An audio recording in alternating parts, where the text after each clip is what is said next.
Muy bien, mis queridos hermanos, podemos abrir nuestras escrituras en el libro de Primera de Timoteo, capítulo 2, versículo 3 al 4. Hemos estado aprendiendo la carta que Pablo le escribió a Timoteo. Pablo, un perseguidor de creyentes, que se terminó convirtiendo en apóstol gracias a nuestro Señor Jesucristo que se le apareció. Ese Pablo luego de haberse convertido en apóstol aprendió acerca de la fe, de las Sagradas Escrituras y de todo lo que él tenía que hacer, y empezó a formar iglesias en el mundo antiguo. Sabemos que una de esas iglesias se encontró en Éfeso, actual Turquía. Esta ciudad, conocida popularmente por ser politeísta, ya que tenía muchos ídolos, muchos dioses, pues allí Timoteo empezó a enfrentarse a una nueva etapa de su vida en la cual tenía que empezar a enseñar no solo a judíos, sino también a gentiles. Y cuando me refiero a gentiles, me refiero a todo aquel ser humano o ciudadano que no fuera judío, griegos, romanos, personas que probablemente nunca habían escuchado del Dios judío, el verdadero Dios nuestro, sino que pues tenía otros dioses. Y claro, vemos también allí que Pablo empieza a exhortarlo, a advertirle: vas a enfrentarte a muchos inconvenientes ahí en Éfeso, pero sigue adelante, Pablo exhorta a Timoteo, al menos en este contexto inmediato del pasaje que estamos estudiando, a pedir oraciones por todos los hombres, es decir, por todos los seres humanos. Ciertamente el pasaje anterior que estudiamos, en ese pasaje Pablo especifica o se centra en los que están en eminencia, los que están en autoridad. Le dice, sí, ora por todos los hombres, pero especialmente aquellos que están en eminencia. Lo vimos el domingo que estuvimos acá. Pero ciertamente acá Dios se está refiriendo a todos los hombres. Y hombres especialmente que tienen personas a cargo. Y dijo que esto nos beneficiaría. Lo vimos en los pasajes anteriores, que lo pueden leer allí mismo. Porque si los gobernantes de las naciones hacían lo correcto con sabiduría y responsabilidad, pues nosotros por consecuencia viviríamos mejor, reposadamente, en paz, habría seguridad, no habría corrupción, Entonces Dios, por medio de Pablo, nos dijo a nosotros que debíamos orar, ciertamente por todos los hombres, pero especialmente aquellos que estaban en la autoridad, para que ellos tuvieran sabiduría para hacer lo correcto. Eso fue lo que aprendimos el domingo que estuvimos acá en marzo. Adicionalmente, en estos versículos que vamos a estudiar hoy, el apóstol da aún más razones del por qué deberíamos orar no solo por los gobernantes, sino por todos los hombres. Y vemos, como dice el pasaje, en 1 de Timoteo capítulo 2, versículo 3 al 4. Porque esto es bueno y agradable delante de Dios nuestro Salvador, el cual quiere que todos los hombres sean salvos y vengan al conocimiento de la verdad. Vemos que este pasaje empieza como, porque esto es bueno. Y esta es una conexión que está haciendo de los pasajes anteriores, que estudiamos ya anteriormente, Ahora, es importante que lo entendamos. En esta iglesia creemos en que Dios tiene a sus elegidos. Desde antes de la fundación del mundo, Él escogió a los que iban a ser salvos. Es algo parte de nuestra teología y doctrina. Y que no todos los hombres van a ser salvos. Eso es una realidad que sabemos. En esta iglesia creemos ciertamente en el reino de los cielos y también en el infierno, aunque no la mencionamos mucho, esa realidad. Y existen este tipo de pasajes que tienden a confrontarnos con esa realidad, Porque si Dios quiere que todos los hombres, es decir, toda la humanidad se salve, ¿por qué entonces existe el cielo y el infierno? ¿O por qué dice en la propia Biblia que van a haber algunos que se van a restaurar o van a ser salvos, y otros no. Entonces, ¿por qué quiere Él que nosotros oremos por todos los hombres? Y de todas formas van a haber algunos que se salven y otros que no.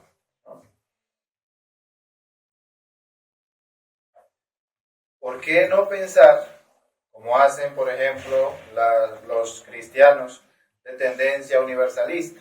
Y para los que no entienden qué significa eso, son aquellos que creen que todas las personas van a ser salvas. Es decir, que no hay infierno, solo hay un cielo, ¿no? Y que todas las personas, sea Hitler, sea cualquier malo de la antigüedad o cualquier criminal, se va a salvar, ¿no? Hay aquellos que creen esto y son llamados universalistas porque creen que todos los seres humanos universalmente van a ser salvos, ¿no? Nosotros obviamente no creemos esto. Hemos estudiado con anterioridad en la teología, ¿no?, la doctrina de la expiación limitada. Expiación es que se cubren tus pecados, ¿no?, o que hay un sustituto o alguien que paga, ¿no?, por nuestras fechorías y crímenes. Y la gracia irresistible, es decir, no se puede resistir la gracia de Dios. Estas dos doctrinas, respectivamente, como lo mencioné, nos enseñan que Dios escoge a sus elegidos y no al revés, es decir, no nosotros a Él, sino Él a nosotros, ¿no? Y el llamado, y que esa elección que Él nos hace, o el llamado que Él hace en el hombre, no se puede resistir. Es decir, cuando Dios te llama, y ya te ha elegido anteriormente, cuando Él te llama, tú no lo puedes resistir. Te conviertes en cristiano inmediatamente, ¿no? Y no puedes salir de allí. Muchas iglesias tienen la creencia de que la fe, nuestra fe en Dios, proviene del racionamiento y la decisión del individuo. Es decir, que yo decidí creer en Dios, entonces por ende yo soy salvo. El mérito es mío, porque yo tomé la decisión de creer en Dios, ¿no? Cuando nosotros realmente creemos que es al revés, que es Dios quien nos escoge, que es Dios quien nos llama y que es Dios quien nos da la fe. Por lo tanto, no es mérito nuestro cuando somos salvos, sino de Él, ¿no? Pero aún así, mis queridos hermanos, muchas iglesias aún así enseñan que a pesar de que de Dios es la obra de salvación, aún así defienden, sin entender las consecuencias de esa creencia, curiosamente, que ellos son los que decidieron creer en Cristo y por lo tanto, gracias a ellos son salvos, que decidieron creer en Dios. A pesar incluso de que existen pasajes bíblicos en las Escrituras, como Efesios capítulo 1, versículo 4. Miren lo que dice este pasaje. Según nos escogió en Él, antes de la fundación del mundo, para que fuésemos santos y sin mancha delante de Él. Y como este hay muchos otros pasajes que nos revelan que es Él el que nos escogió a nosotros, ¿no? El típico ejemplo que se suele usar en esas iglesias de talante arminiano, el de Cristo esperando a la puerta de la casa para que se le abra. Algunos quizás han escuchado ese ejemplo y yo lo vivo trayendo siempre a colación cuando me toca hablar de este tema. Imagínense, Cristo va a llegar a tu casa, ¿no? Imagínense esta analogía y te va a tocar la puerta. Va y la toca, ¿no? La puerta en tu casa. Pero entonces, esas iglesias lo que dicen es que es tu decisión si le vas a abrir la puerta o no se la vas a abrir, ¿no? Es tu decisión si abrir la puerta y dejar que viva contigo en tu corazón o no. Él espera afuera por ti, ¿no? Casi les falta decir, pobrecito, ¿por qué no le abres la puerta? Le va a dar frío en esa noche, ¿no? Ábrele la puerta a Jesús, pobrecito. Y es irónico porque si uno les pregunta o los reta de alguna forma a ellos el por qué Él espera y no entra sin más, siendo que es el Señor nuestro, ¿no?, de todas las cosas y que tiene derecho a entrar donde Él quiere y le plazca, porque es el creador de todo, ¿no? He escuchado mucho esta respuesta, no les miento. que me han dicho, es porque nuestro Señor es todo un caballero. Él no va a entrar si tú no le das paso. Él no entra al hogar sin permiso. Eso es como decir, mis queridos hermanos, y perdónenme que me esté de alguna forma metiendo con otros hermanos. Eso es como decir que un doctor es enviado a curar a un enfermo que está a punto de morir. Cuando llega a su casa le toca la puerta primero y le dice, ¿puedo entrar a curarte? Y el enfermo dice, sí, porfa, me estoy muriendo. O le dice, no, mejor no, mañana. No, el doctor entra inmediatamente, ¿no? Se está muriendo. ¿Qué prisa hay, no? Pero así dicen. Esperar que el enfermo le diga, pase su merced, cúreme. Y luego vienen ante el púlpito e invitan a la congregación. Y empiezan en plan, si quieres ser salvo, ven al altar. ¿No? Arrepiéntete de tus pecados, acepta a Cristo y recíbelo en tu corazón como Señor y Salvador. La frase mágica. Luego les dan una oración al caletre y listo. Considerados salvos. Santo remedio. ¿No? Ahora, pero ahí no termina todo, ¿no? Pues luego sabemos que algunas iglesias empiezan, no abandones a Cristo. Ya tú eres salvo, pero no lo abandones. ¿No? Porque si lo abandonas, pues entras en pecado, te vas al mundo. Y bueno, Cristo pues no tiene la culpa, tú lo abandonaste. ¿No? Van en ese plan, ¿no? Él se va a quedar ahí. Es como si Cristo fuera estático. Bueno, ya te salvé, quédate aquí conmigo. Pero me empiezo a alejar, se aleja el hombre y Cristo, bueno, chao. Pues ahora vuelves, supongo. ¿No? Básicamente diciendo que la fe o la salvación se pierde. Eso sería fatal, esa conclusión. Porque eso quiere decir que en todo momento, en toda nuestra vida, tenemos el peligro constante. ¿Estoy salvo? No estoy salvo. ¿Estoy salvo hoy? Mañana no estoy. Es un peligro. Es como cuando hablamos del pecado, ¿no? En su momento vimos a Martín Lutero, que sabiendo él mucho acerca de la ley y demás, se vio en la conclusión de que era muy pecador y que siempre tenía la necesidad de limpiarse. Porque dice, no, hoy me encuentro en pecado, entonces tengo que ir a confesar mis pecados y a limpiarme para estar bien con Dios. Pero, ¿qué creen? Al día siguiente, otra vez sucio. Hay que volver a irse a bañar, ¿no? Y así sucesivamente, hasta que él entendió, como hoy también nosotros, que una vez nuestro Señor nos rescata, o nos hace parte de su pueblo santo elegido, desde antes de la fundación del mundo, ya está, somos libres, ¿no? Ese vaivén de que, bueno, pero es que tienes que hacer ciertas cosas porque si no, vas a perder la fe. Sería horrible, sería tenaz. Siempre estuviéramos ahí todos en cuidado. Ya ver, ¿cómo estoy hoy? Hoy no estoy salvo. Hoy tengo que volver. No es así. Una vez Dios nos rescata, mis queridos hermanos, y somos parte de Él, ya está. Somos parte de Él para siempre. Ahora, yo no quisiera que se viera este sermón como que critico la práctica de aquellos, porque sé que tiene su utilidad. Critico ciertamente es el fundamento de la misma, no la práctica, sino el fundamento, lo que ellos creen, ¿no? En base.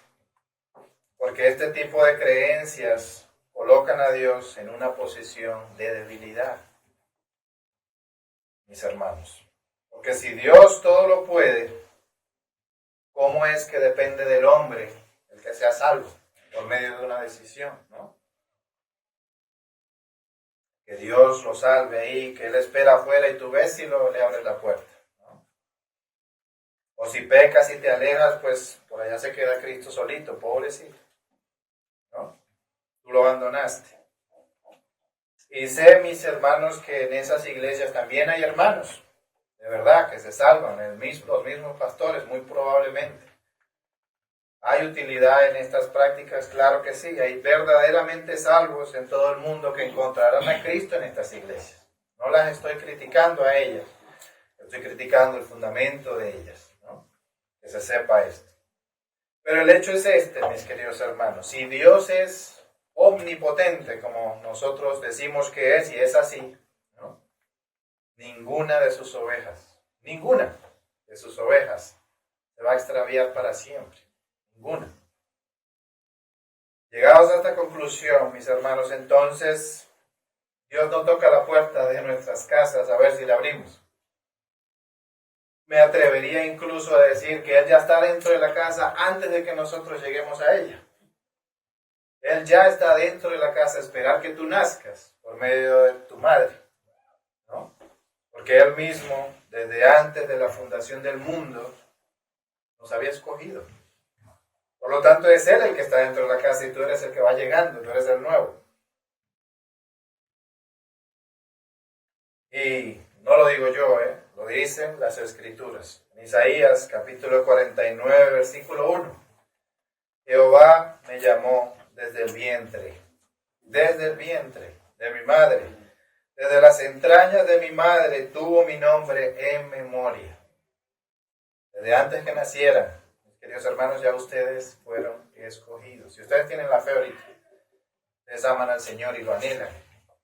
Es una señal, mis queridos hermanos, que es Dios, que los buscó a ustedes, que los escogió a ustedes. Increíble.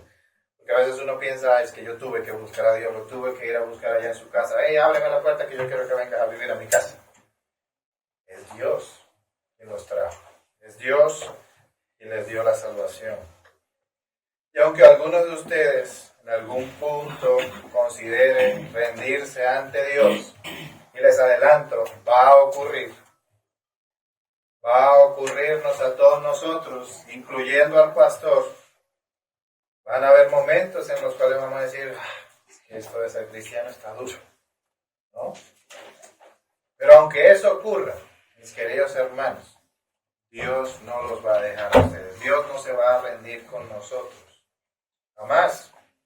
Él es fiel, nosotros no. Él sí lo es. Imagínense que la fe dependiera de nosotros.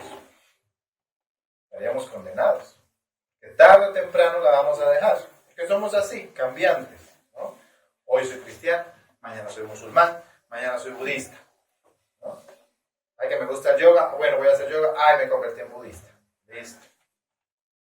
Si dependiera de nosotros, perdónenme, no podríamos llegar al reino de los cielos, jamás.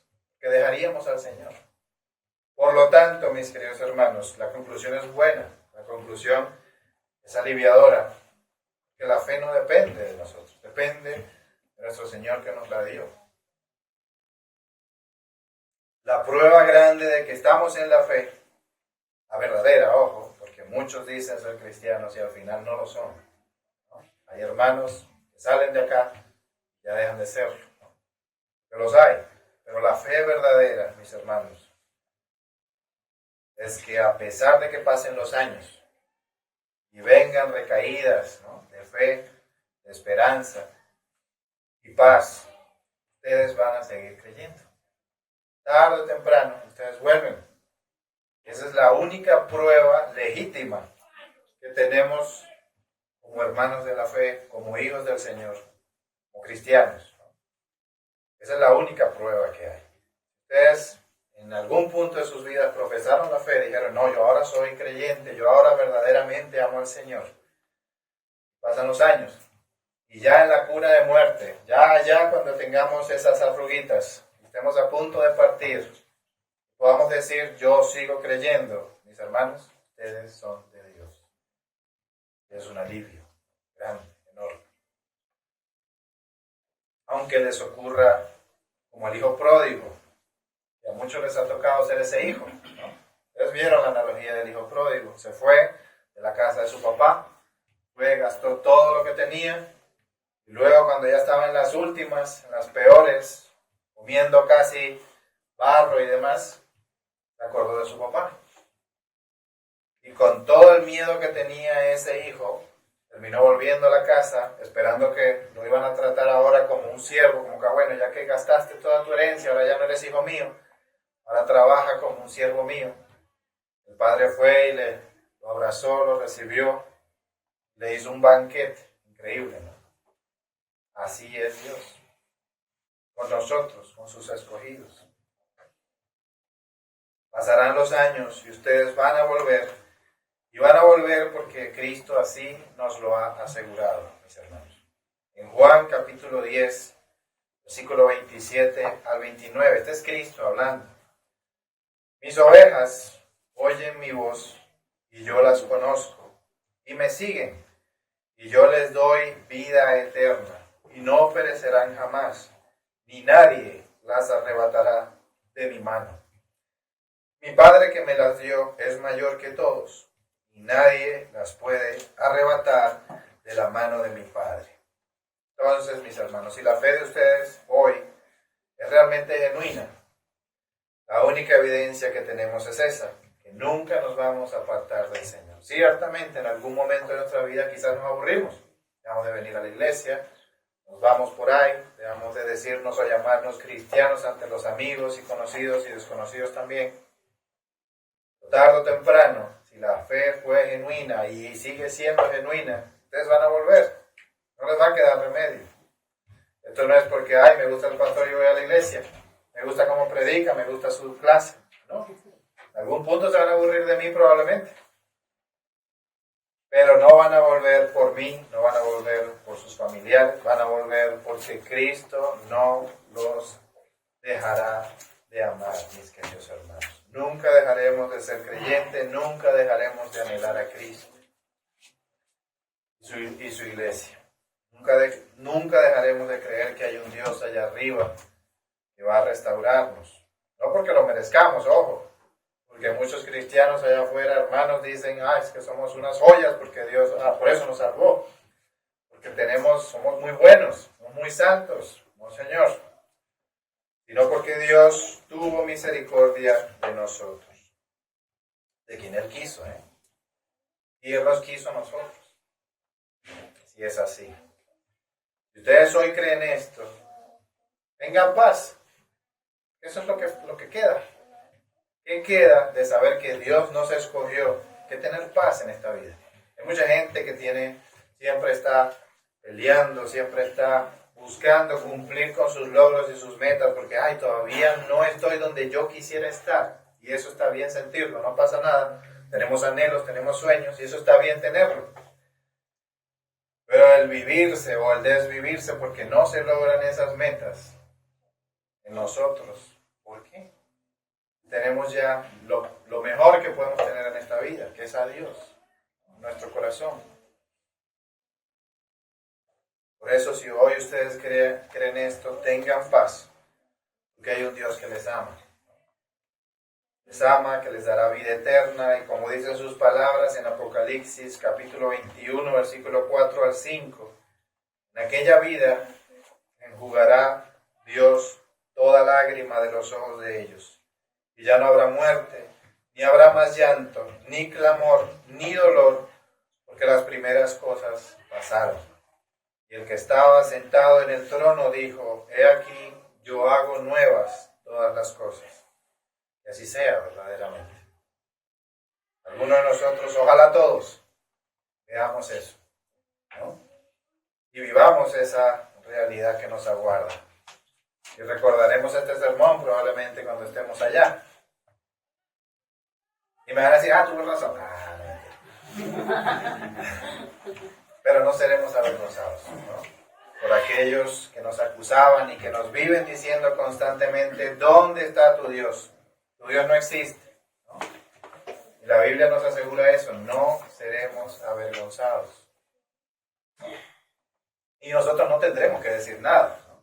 Porque posiblemente queramos algunos allá arriba decir, viste que sí existía Dios.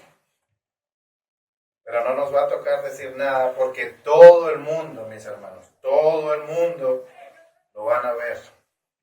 No les va a quedar remedio que aceptar que Dios verdaderamente sí estaba allí. Ahora bien, así como Dios solo escogió a algunos, ya entrando otra vez y volviendo al tema principal, el pasaje aún así desea que nosotros oremos por todos, incluyendo los que no van a ser salvos. Irónico. Pero en efecto, por todos los hombres, ni más ni menos. ¿Por qué? ¿No? Porque ahí sigue la pregunta. ¿Por qué? Si Dios escoge solo a algunos, ¿por qué desea Él que oremos por el resto? Y no todos se van a salvar de todas formas, porque Él quiere que sigamos orando por los demás. En algún punto definimos las distinciones que existen en la voluntad de Dios. Y quiero que me sigan acá porque es un tema un poco complejo, teológicamente hablando, ¿no? Explicamos que si bien su voluntad decretiva, y aquí ya me estoy metiendo en terreno teológico, pero quiero que me entiendan para que puedan reconocer o entender quién es Dios. A Dios se le distingue su voluntad por tres aspectos. La primera es la voluntad decretiva.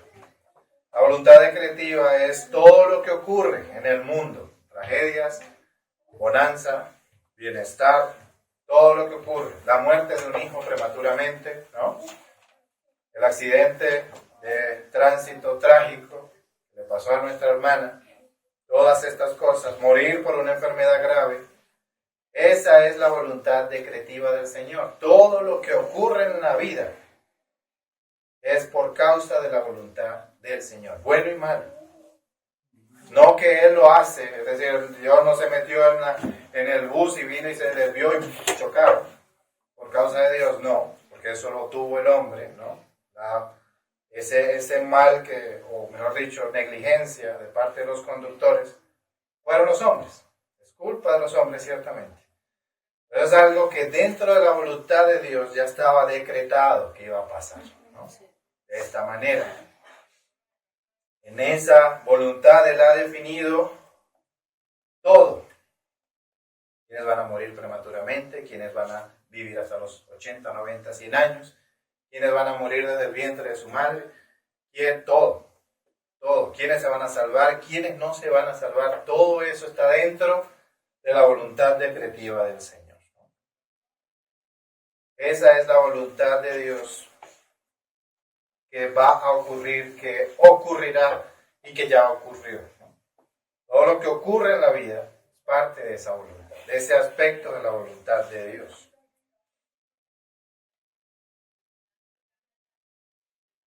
Luego está esa voluntad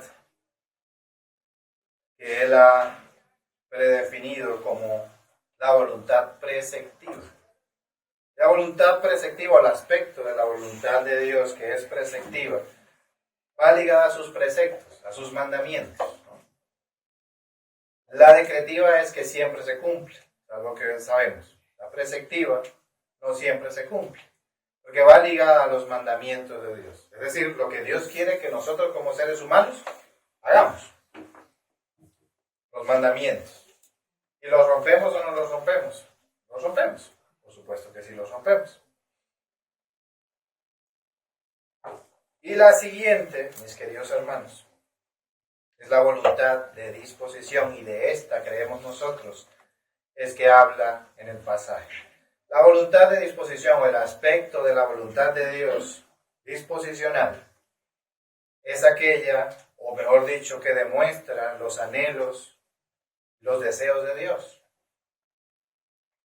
Y para que tengan un ejemplo, Jesucristo en Mateo capítulo 23, versículo 37, demostró esa voluntad de disposición.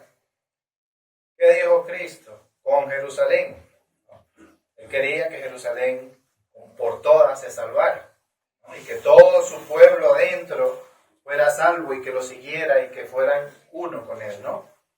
Y él dijo en ese pasaje: Jerusalén, Jerusalén, ¿cuántas veces quise juntar a tus hijos, como la gallina junta a sus polluelos debajo de sus alas, y no quisiste?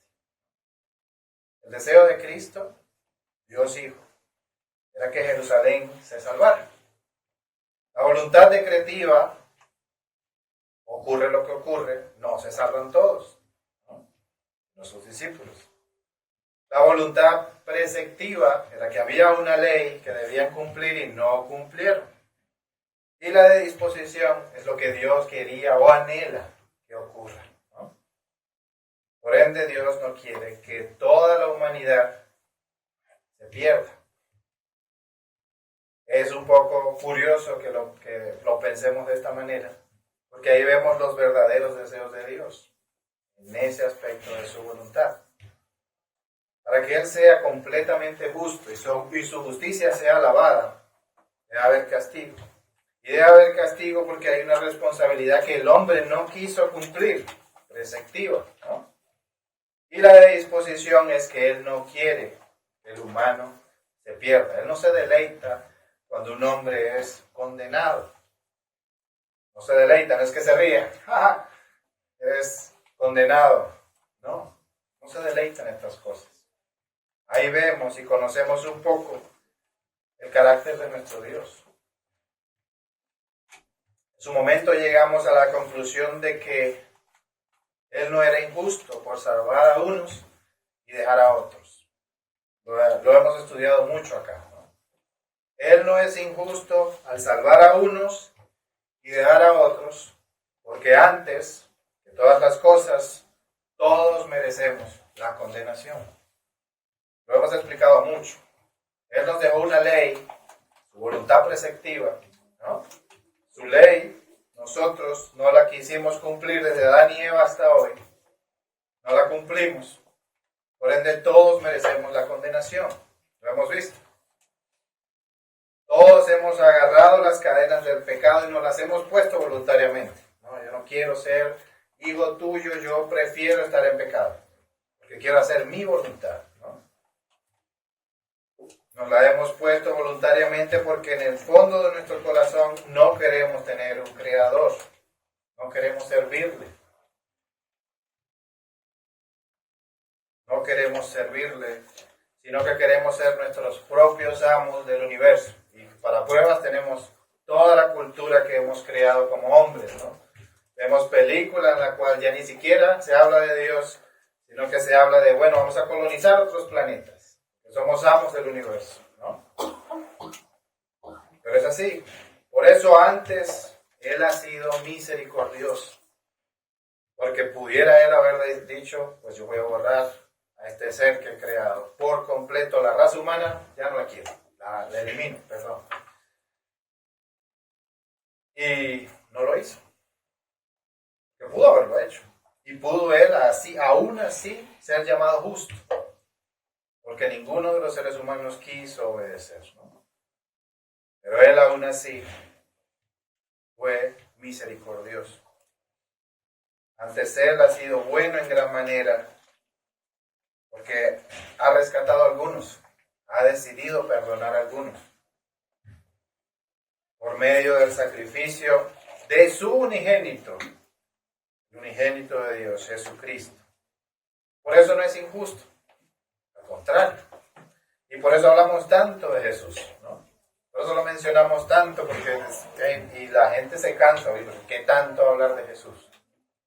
Pero es que Él es lo central en las Escrituras, es lo central en la vida, por eso a Él se le llama el Salvador, ¿no? Porque es por medio de Él que los que hoy han sido perdonados son salvos. Por ende, aunque Él castiga al pecador, no se deleita, es decir, no se goza de castigar al que hace lo malo, al criminal, a quien sea. Cuando Él castiga, Él no está riéndose. Él está con pesar, que entiende que debe condenar a quien Él no quiere condenar. Pero debe, porque si no, no sería justo ni perfectamente moral. Entonces, para definir un poco la voluntad decretiva, preceptiva y disposicional, la decretiva define todo lo que Dios ordena en el mundo. Estamos claros allí. Todo lo que se ordena en el mundo y lo que ocurre. Todo lo que va a ocurrir, todo lo que está ocurriendo, que se caiga este papel, perdóname, es voluntad decretiva de Dios. Porque va a ocurrir todas las leyes del universo, la gravedad, cuando un planeta, si en algún punto se destruyera, es voluntad de Dios. ¿Por qué ocurrió? Sencillo, ¿no? En Hechos capítulo 2, versículo 23, cuando muere Cristo, ¿no? Cuando crucifican al Señor, esto fue voluntad de Dios. ¿Por qué ocurrió? Obviamente, ¿no? Y acá lo dice Pablo en Hechos. A este, entregado por el determinado consejo y anticipado conocimiento de Dios, prendisteis y matasteis por manos de inicuos. La palabra clave acá es a este, a Jesucristo, entregado por el determinado consejo y anticipado conocimiento de Dios.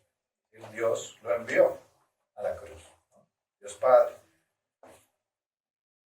Por otro lado, el aspecto de la voluntad de Dios, que es preceptiva, va ligada a sus preceptos, a lo que Dios ha ordenado, ¿no? Pero que los hombres no cumplen sus mandamientos. La voluntad de Dios, estos preceptos, es que sean cumplidos, ¿no? Pero el hombre los rompe. Cuando decimos, Señor, permíteme hacer tu voluntad. Cuando nosotros pedimos esto, lo que estamos diciéndole al Señor es, permíteme cumplir con tu ley, con tus mandamientos. A eso se refiere. Hay cristianos hoy día que dicen, es que yo no sé cuál es la voluntad del Señor. Están las Escrituras. ¿Quieres saber cuál es la voluntad del Señor y quieres cumplirla? Cumple los mandamientos, o procura. Sabiendo que no se pueden cumplir porque para nosotros es imposible, ¿no? Pero cuando decimos, Señor, permíteme hacer tu voluntad, estamos hablando de la voluntad preceptiva del Señor. Y por último, por supuesto, y acá está el ejemplo en 1 Tesalonicenses capítulo 4, versículo 3. Pues la voluntad de Dios es vuestra santificación, que os apartéis de fornicación, es decir, que cumplan los mandamientos, que no pequemos. Eso es lo que Dios quiere de nosotros, ¿ya? Y que rompemos. La voluntad de disposición es lo que Dios desea, lo que Dios desea, y va ligado a las emociones que nos demuestra en sus escrituras. Cuando las escrituras nos dicen que Dios se arrepintió, no es que Dios se arrepintió, lo siente de alguna forma, pero Dios no se arrepiente, porque ya Él sabe lo que va a hacer. Y por ejemplo, el ejemplo de Jerusalén, cuando Cristo dice, Jerusalén, Jerusalén, yo quería que tú te salvaras y no quisiste, ¿no? Es su deseo, pero es también lo que puede ser roto por nosotros, ¿no? En este contexto del pasaje, Él escogió por su santa y decretiva voluntad a sus escogidos desde antes de la fundación del mundo. Eso es parte de lo que ocurre y lo que va a ocurrir, ¿no? Nos escogió para salvarnos y al resto para condenarnos. Eso es parte de su voluntad decretiva. Todo para su gloria. Según su voluntad preceptiva nos dio unos mandamientos que ni aún los escogidos debajo del sol podemos cumplir. Y eso es que quede claro, nosotros que somos llamados a ser santos, tampoco cumplimos sus mandamientos. No somos, por ende, mejores que los que están afuera. Y lo sigo repitiendo siempre, porque en nuestra fe el cristiano tiende a ser orgulloso, que se cree mejor que el ateo. No lo somos. No lo somos. Dios no nos escogió, porque Él es mejor. Yo voy a agarrar a este porque está bien alineado con mis mandamientos. Voy a agarrar a este porque me ama. No, Señor. Y por eso muchas veces vemos testimonios que para nosotros a veces, ¿cómo así? De criminales, violadores. Pare usted de contar, que se termina convirtiendo al cristianismo y nosotros lo ponemos en tela de juicio. No puede ser. Él forma parte de nosotros. No. Pero sí. A veces va a ocurrir. Claro que sí. Y en las escrituras, ya sabemos los ejemplos. El rey David, el rey David. Un rey como ninguno. Se enamoró de una de las esposas de sus soldados, envió al soldado al frente de batalla, lo mató y se quedó con la esposa. Así somos. No somos mejores, pero Dios nos ha escogido, porque Él tuvo misericordia, no por ver nada en nosotros. Es que me gusta cómo le queda la cabeza sin pelo, entonces lo voy a escoger. No, mis hermanos, tampoco nos escoge ni por belleza, ni por moral, ni por mejor. Él nos escoge porque tuvo misericordia de nosotros. Y ya está, fue su voluntad. Según su voluntad de disposición, entonces, Él anhela que todos sean salvos. Curioso, pero así es Dios. Porque no se deleita en la condenación de los impíos. Entonces, como conclusión, Dios no se complace en la muerte del pecador. Jamás lo hará. aunque en su voluntad decretiva pueda permitir o decretarla para su gloria, la condenación de los pecadores. Él no la anhela ni la desea. Por sus propósitos santos y encubiertos ante nosotros, Él hace todas las cosas, ¿no? Y para cumplir con su justicia. Lo mismo ocurre con la muerte prematura de los niños, por la muerte por enfermedad grave de todos los hombres o demás, o muertes trágicas, o muertes naturales, como las tienden a llamar, que al final son también enfermedades por las que mueren. Todo es para la gloria de Dios y por su voluntad. Pero también una parte de su voluntad le dice que Él quisiera que todos estuvieran bien. Él anhela el bienestar de todos. Pero nosotros somos rebeldes. Por eso Él castiga también, ¿no? Porque si no, no fuera perfectamente justo. Y si no fuera perfectamente justo, Él no podría ser el creador de todas las cosas. Ese es nuestro Dios. Imagínense un Dios que cree todas las cosas, pero que no sea perfectamente justo. No sería un Dios perfecto. Si no es un Dios perfecto y no es perfectamente justo, qué mal nos iría. En cualquier momento nos destruye a todos, vuelve a ser otra raza, la vuelve a destruir, no se define. Pero si Él es perfecto, todas las cosas van a salir bien. Y así va a ser. Así como cumple con todo, por ende no se deleita en nada que sea malo, ni que ocurra en muerte. Que su deseo es que todos se salven, que todos vivan, que su creación no se corrompa, ni su creación sea esclavizada por el pecado. Pero está ocurriendo por nuestra rebeldía, ¿no? Es allí donde nos diferenciamos de los universalistas, que creen que todos van a ser salvos. Dios sigue ejerciendo su perfecta justicia en castigar al que hace lo malo, aunque no se deleite en ello, y asimismo proveyó un sustituto para castigar los pecados de aquellos a los que a Él ha decidido perdonar. A Jesucristo lo envió como sustituto para podernos perdonar a nosotros. Castigó a Jesús en la cruz. Entonces Dios nos ha encargado que oremos por todos los hombres, malos o no tan malos, justos e injustos, creyentes e impíos, paganos, corruptos, criminales, todos, mis queridos hermanos. Por los que están en eminencia, así como los que se hallan bajo servidumbre, por los condenados y blasfemos, por todos los hombres. Dios nos ha dicho, oren por todos. Yo quisiera que todos se salven, no todos lo van a hacer. Pero aún así ustedes, a quienes yo he perdonado, oren por todos los hombres. Que Dios anhela que se arrepientan y vengan al conocimiento de la verdad que solo puede ser hallada por medio de Jesucristo. Él es la respuesta de nuestra fe, ¿no? El Señor Jesús, la evidencia de nuestra convicción y el Salvador, el gran pastor de las ovejas. Por eso el llamado hoy es a eso. Primero a dar gracias, como de gracia hemos recibido. Seamos misericordiosos, como también nuestro Dios fue misericordioso con nosotros. Perdonemos las deudas y las ofensas, como también Dios nos ha perdonado a nosotros, nuestras deudas y nuestras ofensas. No hace falta mucha humildad para entender, o mejor dicho, sí nos hace falta mucha, para entender que no somos mejores que los criminales. Estos días debatíamos así con un amigo, y decía, ¿pero qué? Si nosotros pecamos, nuestro pecado es así una tontería. Yo le decía, bueno, pero es una tontería para Dios. No creo. Porque Él no va a dejar pasar ningún mal por pequeño que sea.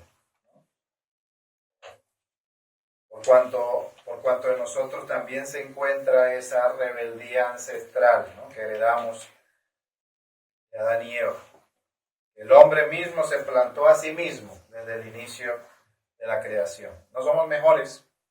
Y no merecemos la salvación que el Señor nos ha dado, eso es que quede claro. Somos lo mismo que el resto. Y no merecemos nada, absolutamente nada.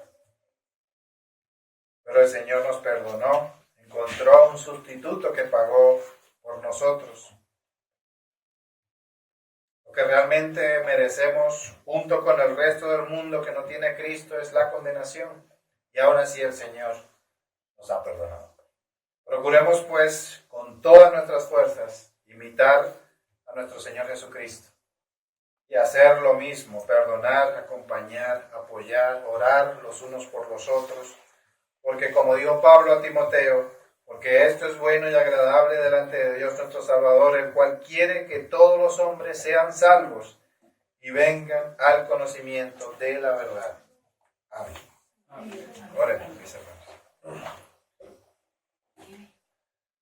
Padre amado, que estás en el cielo, Señor, hoy te damos gracias por enseñarnos quién eres tú, que no anhelas la muerte de tus criaturas, de los hombres, pero aún así por tu justicia y para que esa justicia sea alabada, condenas al hombre, Señor, y merecido que lo tiene, porque aunque enviaras a toda la humanidad a la perdición, tú seguirías siendo llamado justo, Señor, por cuanto hemos pecado y en rebeldía nos hemos alejado de ti. Sin embargo, hoy, así como has venido haciendo desde hace muchos años, desde la fundación del mundo, has venido reuniendo a tu pueblo, al que tú has decidido perdonar.